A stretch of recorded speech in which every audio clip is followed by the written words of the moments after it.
Mi nombre es Raquel.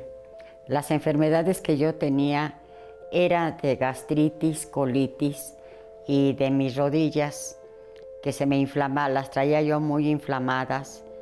Me hicieron estudios en el seguro y me dijeron que yo no tenía ya cura.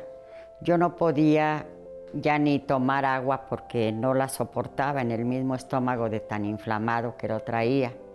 Las rodillas pues sufría yo mucho para caminar, incluso para subir banquetas. Cuando yo iba a la iglesia siempre me andaba sentando en las banquetas para descansar un poco porque no soportaba el dolor. Acudía a un quiropráctico para que me dieran tratamiento, pero pues nada me dio resultado. Cuando en el seguro me hicieron análisis, las radiografías, salió todo negativo.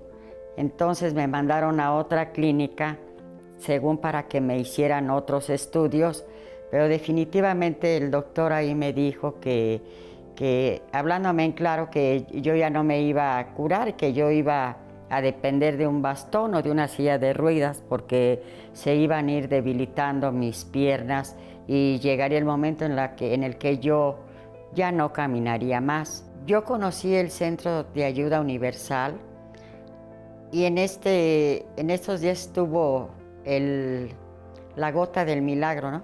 El del aceite.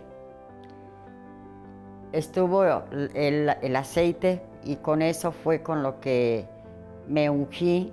Empecé a ungirme, a usar mi fe y ponerla en práctica. Y yo misma determiné que nunca más yo volvería a estar enferma. Doy gracias a Dios porque fui sanada y se me quitó el colitis, la gastritis. Hoy sí ya puedo comer y ya puedo tomar todo el agua que yo quiera. Ya no se me inflama el estómago.